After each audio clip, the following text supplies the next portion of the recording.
Olá, pessoal, bem-vindos a mais um episódio do Podcast Pra Ontem, um podcast feito por publicitárias cansadas.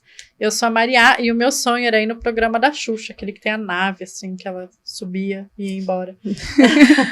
Bom dia, Dona Maria. Boa tarde, Dona Adelaide. Meu nome é Carol e eu escrevo roteiros para o carro de som que passa na sua rua.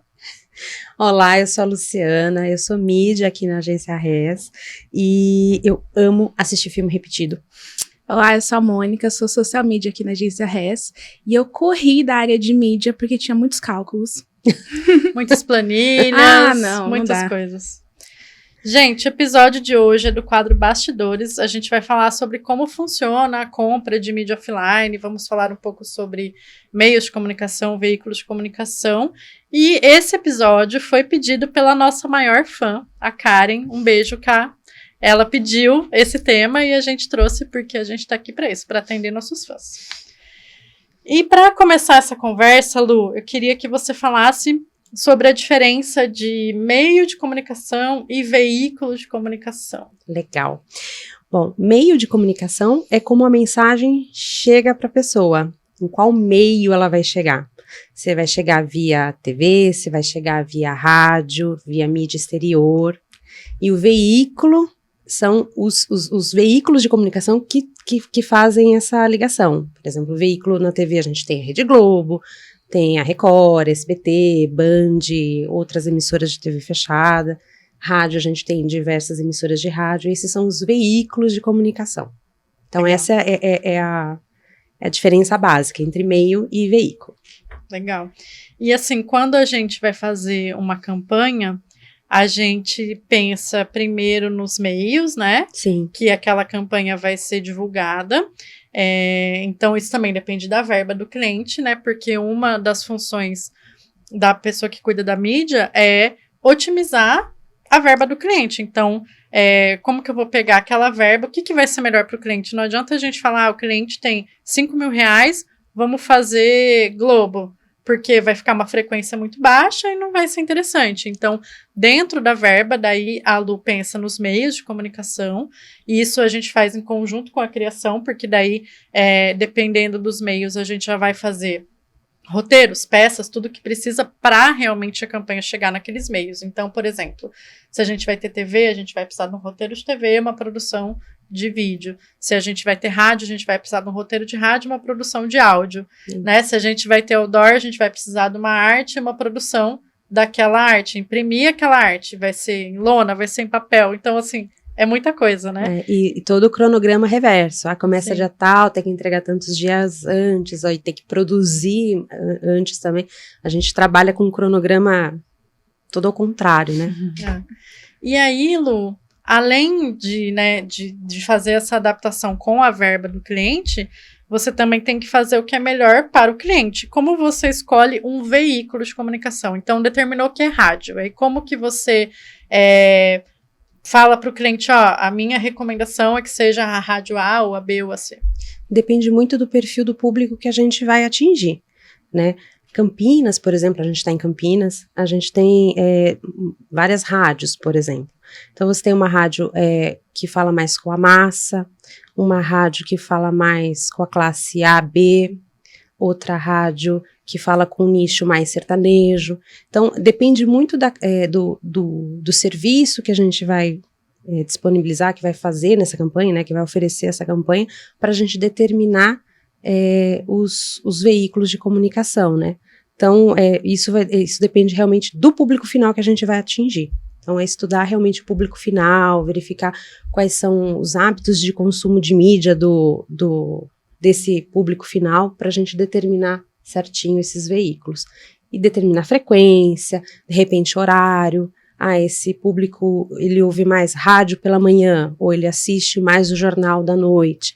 Então, a gente consegue fazer a mídia, determinando os horários também, para entregar o melhor pro cliente, né? Sempre pensando em resultado. Sempre, né? Pensando no resultado. E, Lu, os próprios veículos disponibilizam essas informações, né? Porque eu vejo, sei lá, aqui em Campinas, né, como a gente está usando de exemplo, por exemplo, tem a Rádio Educadora, que é uma rádio que é muito voltada para o público mais jovem, né? Sei lá, até uns 30 anos, mais ou menos. E vamos supor, eu quero anunciar na educadora. Aí eu tenho como pedir esses dados. Quem é o público de vocês? Eles têm essas informações? Tem. Existe o Ibope, que você pode comprar, a pesquisa regular. Campinas é uma praça com pesquisa regular de mídia, né? Uma das praças. Então, você pode ou comprar direto do Ibope ou pedir para as rádios, que normalmente as rádios têm, né? E tem muito de perfil também. Por exemplo, a educadora tem um perfil mais jovem, mas ela atende várias classes. Isso que eu ia falar.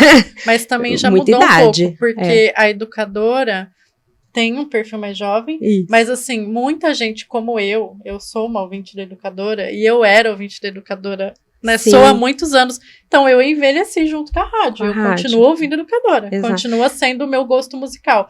Então também, às vezes, a gente tem um preconceito, assim, de, né, aquela rádio é isso, aquela rádio é aquilo, e aí quando chega os números a gente fala, não é bem assim. A própria idade da audiência da educadora já tá bem mais espalhada, digamos assim, não tá mais tão jovem, porque as pessoas foram envelhecendo e continuam ouvindo aquela rádio, né? Então, assim, por idade, a educadora acho que atinge todas as idades, mas aí vai por perfil. A gente vai falar de oferta, então a gente vai numa rádio que atende mais a massa, como a educadora. E a gente vai falar de um produto um pouco mais elitizado, ou um serviço um pouco mais elitizado. Aí você vai para uma rádio que atende um público como esse público, como uma Nova, uma Antena 1, né? Que fala com um público um pouco mais jovem, mas com uma outra cabeça, em um outro momento. Então, a gente vai com esse perfil, né? E analisando os dados e determinando a mídia de acordo com isso. E o que eu acho legal da rádio, até chamar a Mônica para participar, que ela já trabalhou em rádio também, é que a rádio é um meio que evoluiu muito com a internet, né? Porque antigamente, não sei se vocês sabem, mas para você ouvir uma música, um lançamento, era só rádio que tinha, né? Não tinha Sim. internet. Então você dependia da rádio para você conhecer novas músicas e tinha muito de ligar para pedir uma música. Vou entregar toda a minha idade agora, mas você ligava para pedir a música e ficava com a fita pronta para gravar aquela música quando tocasse na rádio. A Mônica não sabe nem do que eu tô falando. Era assim, Mônica, tocava o rádio e você tinha um aparelho que você ia gravar uma fita com aquela música para você poder ouvir quando você quisesse. Olha prático, a facilidade que você tem hoje com o Spotify, por exemplo, não né? Então, antes a gente tinha que fazer assim. E aí, o rádio é um meio que se adaptou muito à internet, porque eles utilizam muito as redes sociais ali para falar com o público, e aí tem promoção, e aí o locutor fala, entra lá no post, comenta, e vai ter uma senha, né? Então, eu queria que você contasse um pouquinho da sua experiência aí na rádio, que você também fazia essa parte das redes sociais, né? Ela virou multiplataformas, ela não é mais rádio, né? Quando o locutor entra no ar, ele entra na rádio, ele entra no YouTube, e aí ele tá conversando no Instagram para as pessoas irem lá comentar. Então, o que antigamente você ligava, hoje você manda um direct ou você manda um áudio no WhatsApp, e aí você tem toda essa comunicação toda integrada. Então, todo mundo que tá no TikTok, tá no YouTube, tá no Instagram, eles estão todos integrados e eles conseguem falar com essas pessoas ao vivo. O mais legal é que mantém o programa vivo, né? Você tá ali no ar, a pessoa tá ouvindo você, já manda uma mensagem no WhatsApp, já participa da promoção, e no final daquele programa ele já faz um sorteio ali, já apresentei as pessoas. Então você tem um começo, meio e fim muito rápido e muito integrado em todos os sentidos. E aí você não tem só a rádio para você conseguir ouvir, você consegue ouvir em outras plataformas, e isso é muito legal. Desculpa. Não, imagina. E os programas de rádio hoje viraram um blog ao vivo. Sim. Então, assim, tá no rádio, mas você consegue ver no YouTube e interagir. A rádio tá bem dinâmica e realmente ela se adaptou muito com a tecnologia. Sim. E traz essa proximidade com o ouvinte, vira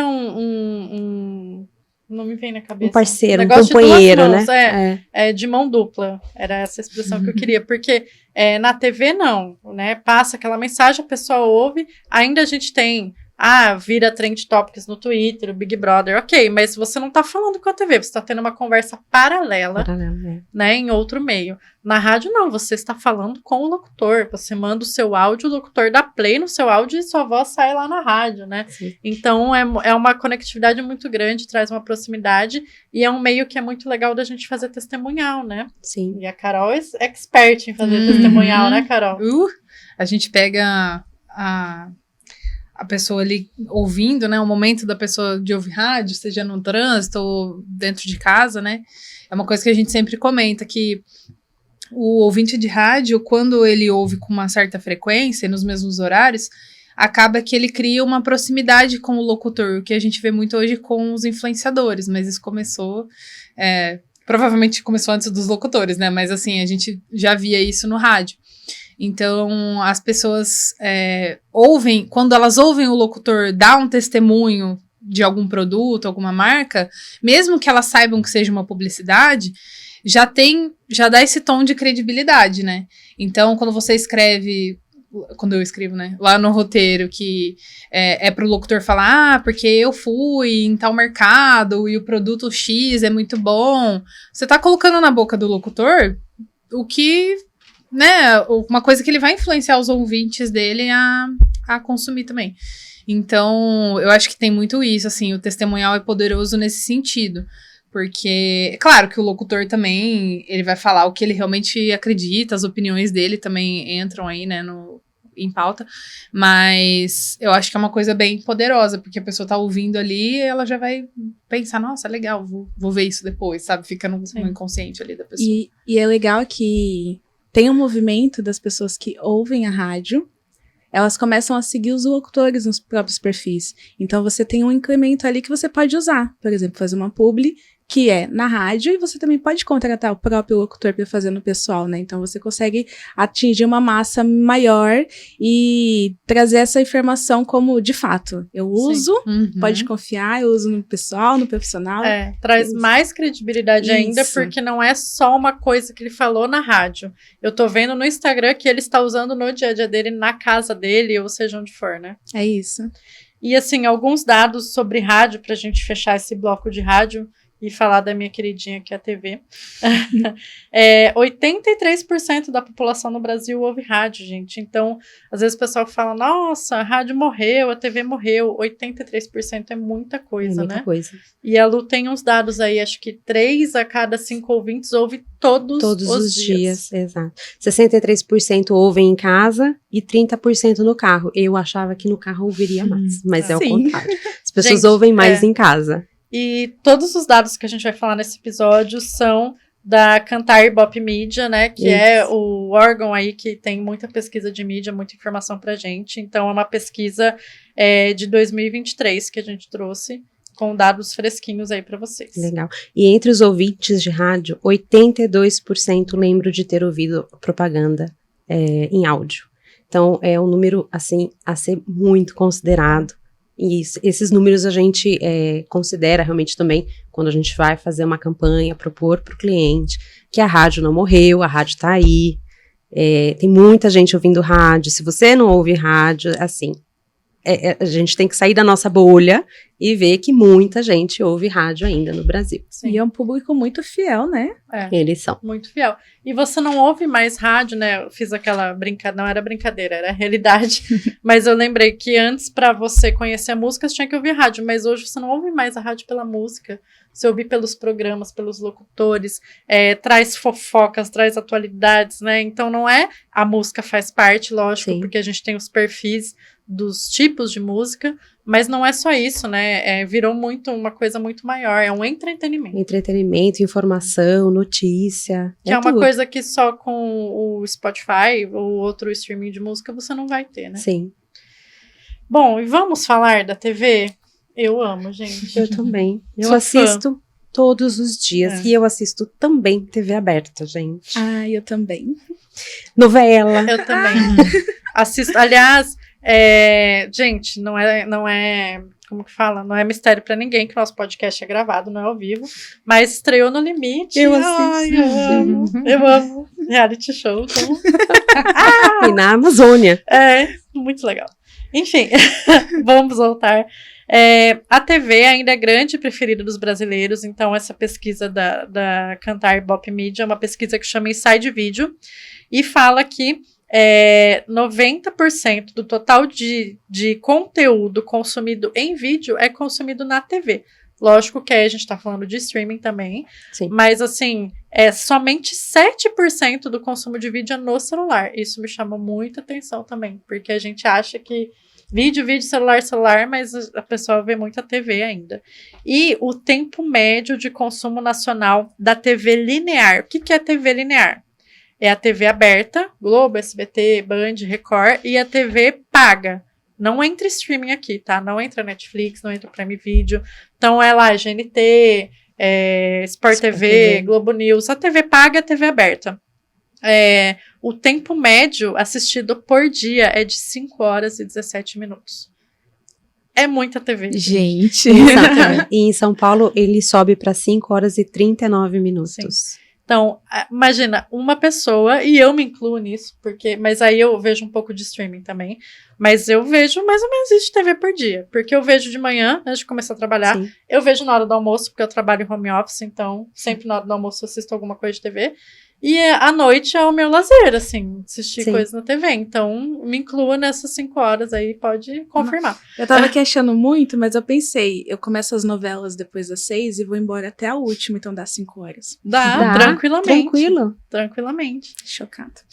E tem muito isso, a gente às vezes pensa só na parte da noite, mas a gente vê uns trechinhos de TV aí durante o dia. Durante o dia. Tem gente que vai almoçar e tá passando o jornal no restaurante, a pessoa assiste, então tem gente que vê na academia, né, tem academia que passa a TV, você pode conectar seu fone lá e ouvir, então é muita TV. E um comparativo aí, né, como a Lu falou, pra gente sair da nossa bolha de internet, que é muito legal, ninguém tá falando mal da internet jamais, mas, né, hoje o nosso episódio não é sobre internet. 99,6% dos brasileiros, então quase 100%, tem acesso à TV linear, que é essa que a gente tá falando de TV aberta e TV paga. Para vocês terem um comparativo, somente 84% dos brasileiros têm acesso à internet. Então, a gente tem aí 16% das pessoas do Brasil que não têm acesso à internet. Não é que elas não têm o costume de usar, que elas não têm acesso, elas não têm como, né? Ela não tem a internet no celular, ela não tem o computador, ela não tem Wi-Fi na casa dela. Então, é um número grande, né? Porque a gente vive nessa bolha, a gente tá muito acostumado com a internet, faz muito parte do nosso dia a dia, mas não faz parte do dia a dia de todas as pessoas. Exato. E isso é muito importante quando a gente vai vender isso pro cliente, porque nós, profissionais de comunicação, de publicidade ou de marketing, a gente tá numa bolha, e isso é muito comum, a gente precisa realmente sair e ver. Eu não assisto TV, por exemplo, né? Eu assisto, mas assim, um profissional falando, eu não assisto TV. O meu público assiste? Cara, muito provavelmente ele assiste. Assim, os números falam que ele assiste, né? Então, assim, 100% dele eu não sei, mas grande parte dele provavelmente assiste TV. E eu não sei se vocês sabem, não tinha falado essa frase ainda nesse episódio, mas dentro da TV, então a gente tem, a TV é um meio de comunicação, aí a gente tem os veículos, né, que é o que a Lu falou, tem a Globo, SBT, Band, Record, a GNT, enfim, muitos canais de TV fechada ali, e dentro de cada veículo você vai escolher o programa que você vai anunciar, então você vai nichar ainda mais, né, eu vou escolher um programa mais feminino, mais voltado para o público feminino, por exemplo, um Ana Maria, um Encontro, ou eu quero um programa jornalístico, ou eu quero um programa de esporte, vou anunciar no futebol, né, que é um programa ainda mais masculino, então, lógico que a gente está falando de maiorias, né? Sim. Mas é isso que a gente vê. Sim. Quando a Lu faz lá o mapa de mídia dela para sugerir a compra para o cliente, né? A maioria quando a gente tem anúncio específico para um público mais masculino, a gente puxa mais para programas com esse perfil, quando é mais feminino, a gente puxa mais para o perfil, né, feminino, idade, e assim vai, também, idade, horário, de repente as pessoas de manhã consomem mais coisas para comida mesmo, tanto é que os programas de culinária no dia a dia da TV aberta, pelo menos, no período da manhã, a maioria. Então, tem todo um esqueminha aí, mas é isso, basicamente é isso. E a compra de TV, de fato, a gente tem um processo que é feito pela internet, mas as negociações ainda são todas por telefone. Eu preciso encaixar na verba do cliente, eu ligo para o contato, negocio. Então, existe uma mescla aí. Eu compro efetivamente pela internet, mas as negociações ainda é feito como antigamente. Verbalmente, por e-mail, eu telefono, falo assim, não, eu precisava de um pontinho a mais para conseguir encaixar. A gente consegue e assim vai. E a negociação faz muito parte do seu dia a dia, né, Lu? Porque a Lu, ela tem que ter... A Lu, profissional de mídia da agência, no nosso caso a Lu, ela tem que ter um bom relacionamento com os veículos, ela tem que conhecer muita gente, a Lu conhece muita gente, tanto para fazer essa parte de negociação, como até para ficar sabendo das oportunidades antes de todo mundo. E isso é muito importante. A gente já conseguiu coisa aí para cliente num preço assim inédito, porque a gente foi o primeiro a fechar, porque a Lu ficou sabendo antes que todo mundo, e aí a gente fechou, conseguiu um negócio com exclusividade que hoje, né, quando os outros ficam sabendo, nem acreditam. Então, isso se deu devido ao bom relacionamento dela com os veículos, que quando foram lançar esse ponto, ligaram para ela primeiro, né? Sim, isso é importante.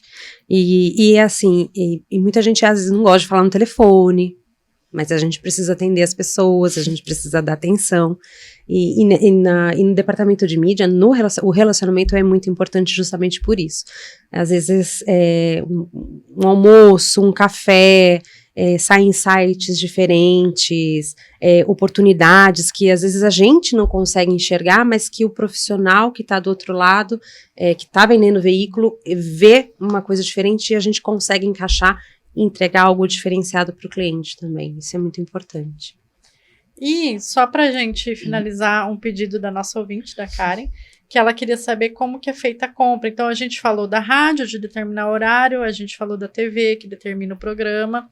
Tem também a questão na TV, que você pode pagar um pouquinho a mais e ser o primeiro do break ali. Sim. Então, assim, quando você determina um programa, Lu, me corrija se eu estiver errada, você determina que o comercial do cliente vai sair naquele programa. Você não sabe qual dos breaks, nem em que momento do break, mas se você pagar, porque, né, pagando a gente consegue determinação, tudo. A gente determina, por exemplo, que vai ser no primeiro break e o primeiro comercial do break. Então, também isso é uma coisa além. E uma coisa que a gente não falou, e não vamos entrar, mas eu acho interessante, é a revista. A gente também, quando compra revista, revista ainda existe, eu mesma adoro. Eu adoro. Adoro ler, super interessante. Me julguem, mas... A física? Física. Eu gosto não de me ler vem física. com o negócio de ler revista no tablet, isso não existe. E aí você pode também determinar, vou anunciar na contracapa. Na contracapa, na né? capa. Vou anunciar na capa, vou anunciar a página dupla. Página dupla. E uma coisa interessante aqui que a gente deixou passar, mas que é legal saber, que tanto na rádio quanto na TV, o tempo padrão é 30 segundos. Uhum. Então, dá para comprar menos e dá para comprar mais. Mas o padrão, tipo, que tá lá na tabela de preços, é 30 segundos. Então, depois os preços variam para mais, para menos, às vezes 50%, às vezes 75%, dependendo do horário. Mas o padrão é de 30 segundos também. E dá para fazer de 1 minuto, Dá. né? Mas tudo tem seu preço. Tendo verba. Qual que é a grade mais cara do ano, assim? Hoje, Tipo assim, eu quero anunciar, mas eu quero o mais caro de todos. Tipo o Super Bowl americano. Só que Eu do acho Brasil. que é o Fantástico, não é? não, é o Jornal Jornal Nacional. Nacional. Jornal É o Nacional. Jornal Nacional. Seguido da novela das 20 e eu acho que depois o Fantástico. E tem tipo um pico no ano? Que esse aqui, um A específico, igual tabela, o Super ela Bowl. dura por vários meses. Hoje em dia a tabela tem oscilado um pouco porque, por exemplo, programas femininos no mês de maio custa um pouco mais por conta do Dia das Mães, por exemplo. eles estão, a tabela agora está oscilando um pouco por sazonalidade. Ela não oscila muito, ela oscila 1, 2 pontos percentuais, mas ela tem oscilado por conta disso. Então, por exemplo, vai me falhar a memória agora, para Ana Maria, vamos supor, o Mais Você, estava um pouquinho mais caro em maio do que em junho. Isso pela sazonalidade. Entendi. Mas é pouca diferença, muito pouco. Os programas noturnos têm menos essa variação, porque já são... Mais carinhos. Já são Não é caro, é estabelecidos. investimento, Ah, gente. e, gente, Porque tem muita gente que vai assistir. É. Então, se você pegar tudo, o valor investido pela quantidade de gente que assistiu, você vai ver que não é caro. Não foi à toa que a Exato. Nubank... O custo do impacto, né? E outra coisa que a gente não falou é que é muito do nosso dia a dia, né? E a gente fala, a gente sabe essa informação. O valor varia por região também, né? Sim. Então, por questão de população, de impacto. Uma região mais populosa, então as TVs, por exemplo, né? Elas têm um alcance. Então, aqui em Campinas é a IPTV, a Globo, né? Então, é uma região bem populosa, é um valor. Quando você vai mais para o interior, é uma região menos populosa, é mais barato, porque atinge menos pessoas. Mas falando de Brasil, né? Quando a gente falava, vou fazer um comercial nacional para todo o país, aí é Jornal Nacional. Bom, isso interfere a região, mas Jornal Nacional é o mais cotado aí, mais assistido. Por isso que a Nubank foi anunciar neles. Sim. Deu certo. E eu acho que eles têm pico de audiência quando tem as entrevistas com os presidenciáveis, né? Então, porque é uma coisa... eu mesma não assisto o Jornal Nacional especificamente, mas nessa época eu assisti. Sim. Então, muita gente que talvez não tenha aquele hábito passa a ter, né? Passa a ter pelo interesse. Pelo interesse, para estar em dia, né? Saber em quem votar, ver as propostas. Eu prefiro os jornais da manhã. Eu também, eu acho eles mais leves. Eu gosto mais. Mas, né, tem para todos os gostos. Gente, é isso então. Karen, espero que você tenha gostado do episódio. Falei o nome dela várias vezes. E temos episódios novos toda segunda-feira no Spotify, no YouTube. Assine, curta, compartilhe com os amigos. Até mais.